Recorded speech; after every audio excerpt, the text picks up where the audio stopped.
Hello, this is Matt on the Moon Lambo channel. I've got a bunch of new information for you. And so I'll just tell you at the outset here, I personally believe that it's highly likely at this point, based on the information that I've gathered and seen opinions from people that are in the know or have law backgrounds, people from the SEC even. I'm rather convinced by them at this point that more likely than not, and perhaps very likely, Ripple will just end up settling with the SEC. It may be the case that they end up paying some fines. Maybe it is the case that in the past, maybe upon inception, that XRP was a security, because it certainly could be the case that Ethereum also at inception and the way it was distributed, perhaps that also would have been a security. But the state that XRP is in today, it's sufficiently decentralized, offers genuine utility. All sorts of different people are using it for different reasons. There are people that hold XRP that don't know what Ripple is, and so it's absurd on its face to in 2021 insist that XRP is a security. So I don't believe that's going to stand.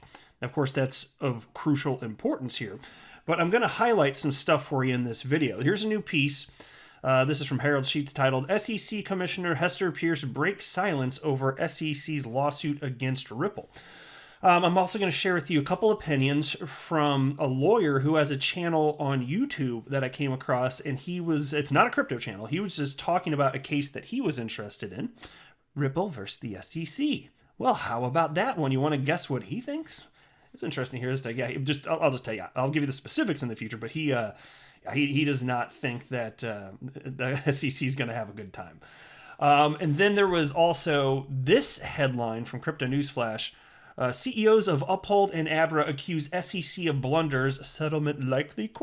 Which is why you get that inflection from Moon that will go up like that. And then they have this little subheading down here. Abra CEO thinks settlement between SEC and Ripple most likely. So it's probably going to... And so it's just a shame because in the end, it's just like the SEC is effectively legislating through enforcement rather than regulatory clarity, and that's kind of gross in and of itself.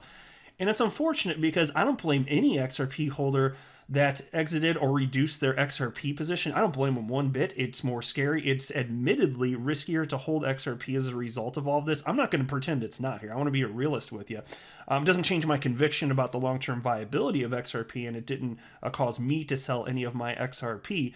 But it's just a shame because the SEC did make it more risky to hold XRP, and that harmed people. And that's what really freaking just steams on my vegetables, if you will. It's disgusting to me and reprehensible what has been done here. So rather than be responsible and create legislation and expect people to follow it, they just enforce through action. And you're going to see here that SEC Commissioner Peirce is not really so much a fan of that. So let's go ahead and hop in here. Here's another. This one's from Forecast. It doesn't match the same news. SEC Commissioner Hester Peirce says enforcement is never a good way to provide clarity. Well, how about that? And so this is the first time she's publicly spoken since the news broke about Ripple in the SEC going at it here. And so they are regulating effectively through enforcement. And she's saying that's not a good idea.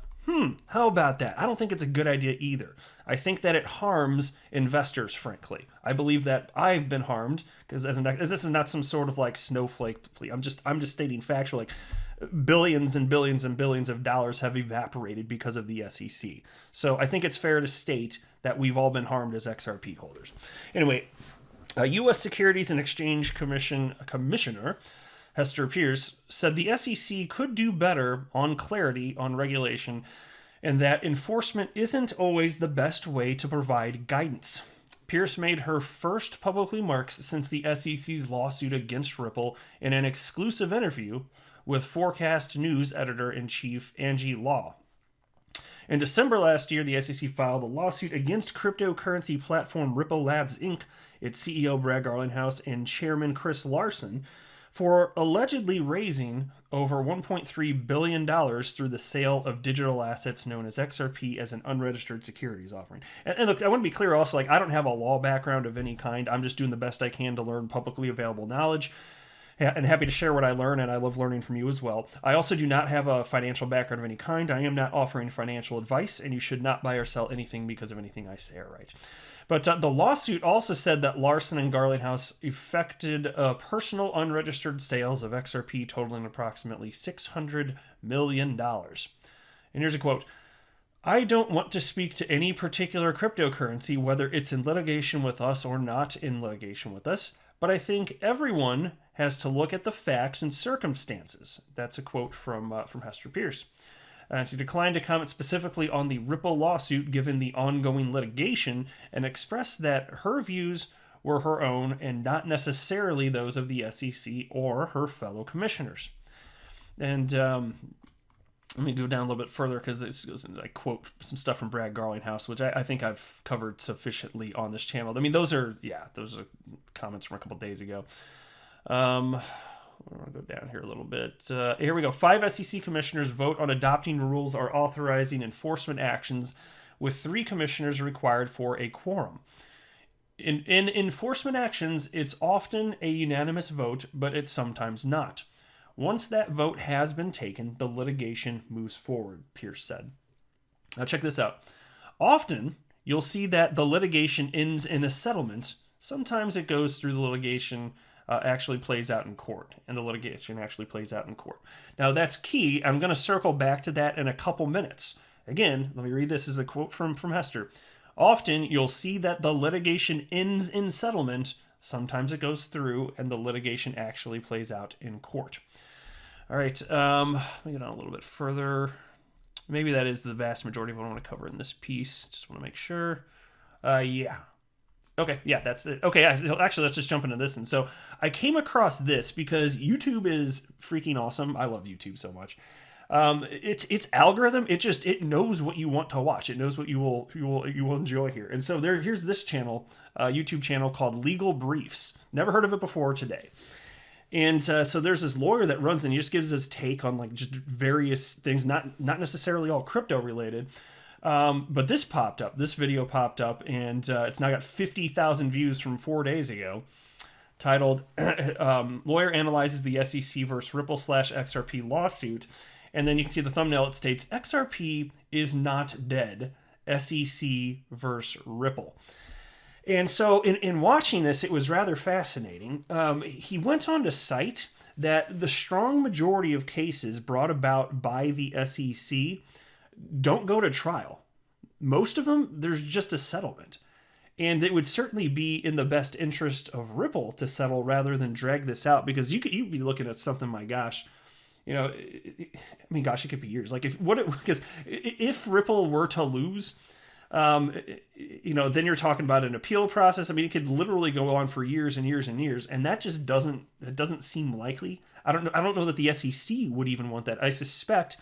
And, he's saying the same thing here, too. It's like they could just clearly be overcharging.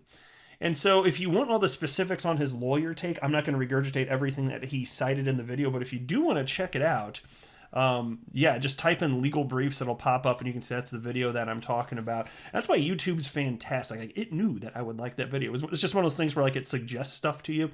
And I was happy that YouTube thought I would like that, and they were correct. Which is how most of my subscribers find me too. Like, how many of you, if you find my channel, it's because YouTube said, hey, check this out. It works for me too. Like, that's how I find so much of the stuff that I actually like. So, I don't know. Yay, YouTube machine, right? And then there was the second one. I watched this one also. He did a follow-up video just a few days later. SEC versus Ripple lawsuit Q&A. That one was good too. So, if you want to get more specifics on it, I encourage you to just check it out. But yeah, he seems to think, I'll just summarize it for you. He thinks that the SEC's got an uphill battle, and he talks about the Howey test and a number of other things. He goes into that and why he thinks it's going to be difficult here, and he thinks that the likely outcome again will be settlement. And that's what I keep hearing from everybody. In fact, off the top of my head, I can't think of a lawyer or a public figure that I've seen, and I literally mean this. Maybe there has been somebody, but I can't recall anybody that's publicly come out and said, yeah, this thing's going to go to trial in all likelihood. I haven't seen that. And the interesting thing about that is, right? Like I know, there's no way that there's going to be a settlement, because Ripple wouldn't agree to settle for anything if part of the settlement is that XRP is declared to be a security. Like, that's never going to go along with it. So And plus they're like, if the SEC is on the wrong side of history on this. I think they're just overcharging. Ripple may not have done everything perfectly. Then again, they also wouldn't have necessarily known what would be like quote unquote perfect because there wasn't regulatory clarity, and so they were just super transparent, which will play to their strength, I think. But that's just where we're at. So we're gonna have to wait here. But that's why I keep saying also, if this plays out the way we think and hope that it will, and it's an if, then my gosh, the price action for XRP could be bonkers. And so, and again, it's not financial advice, and I also want to be clear. I do believe, I'm just going to be straight with you, I think it's a lot more risky holding XRP now because of this. And if it's declared to be a security, it's going to be bad. It'll be like super duper bad. But I've already decided this is what I'm going to do. I'm going to hold. Now, the good news is, if you want to exit a position before, like say it goes to court, if you want to exit your position, you're going to know the timeline of the court proceedings. So, if news is about to break or something like that, and that would potentially cause XRP to tank, you can exit. On the flip side, if it's positive, then you're going to regret exiting perhaps. But the point is, you could remove that risk from your life. Whereas just holding it right now, like the scary news that was going to suppress XRP already happened. It did suppress the price of XRP. But we could, out of nowhere, at some point in the coming months, potentially get news of a settlement, because we don't know what's going on behind the scenes. And if Ripple's able to work something out with the incoming people running the SEC, you could get that news one day out of nowhere, and then it could pump. So, like, I already feel like I already went through the worst of the price suppression. That's my suspicion anyway with the SEC. So I'm like, well, I already went through that. And it's already XRP, at least right now. Like, it has been pumping up lately, and I think it's going to keep doing that, as I talked about in my last video. That's my suspicion anyway. So I'm just like, well, I already went through the risky part, so it's not going to get more risky until, unless it goes to court, and then I hold it through that. Which, now that would be much more risky, in my humble opinion, than what I just went through. Because if it's bad news, that could be like a doomsday type scenario. I don't want to try and scare anybody. I'm just saying, like, it could be really bad. That said, again, I am firm. My conviction is strong. I am long XRP. I am Mr. XRP Bull. I will not be selling, period. I'm going to go through all this, and hopefully it goes well. That's pretty much where I'm at right now. All right. And then take a look at this. This is from Crypto News Flash. CEOs of Uphold and Abra accuse SEC of blunders. Settlement likely? Question mark. I don't want to go to talk about Uphold as much because I've covered them a fair bit on the channel. They're fantastic, though, and they've made their position quite clear. They think that the position of the SEC, it's pretty damn clear, it's garbage. And so they're refusing to stop selling XRP. And that's why I'm like, bravo, my friends. It's just like, Uphold is freaking fantastic. Trailblazing. Now, Abra thinks that the SEC and Ripple have both messed up, but seems to think that you can see, here's a little subheading. Abra CEO thinks settlement between SEC and Ripple most likely. Again, I can't find anybody that doesn't think that. So you don't know for sure. Maybe it goes to trial, but probably not. Probably not. And so here's what how the piece reads. Even though crypto app Abra is among the platforms that have decided to delist XRP, CEO Bill Barheit expressed his support for Ripple. He believes that, both the SEC and Ripple had made mistakes, which is why the most likely outcome of the dispute is that the district judge will force both parties to settle. Specifically, Barheit, like Theriot, if I'm not showing his last name, but that's the Uphold CEO, sees the SEC's long hesitation as a factor that could work in Ripple's favor. And here's a quote. The problem I have with the SEC side is they waited 8 years. That's just crazy to me. Now you can have something that starts out as a security sale, which eventually becomes a commodity, but that's not what Ripple said they were doing. They said this was a commodity sale alone. So both sides, to me, have got this completely wrong. They should have worked this out 6 years ago.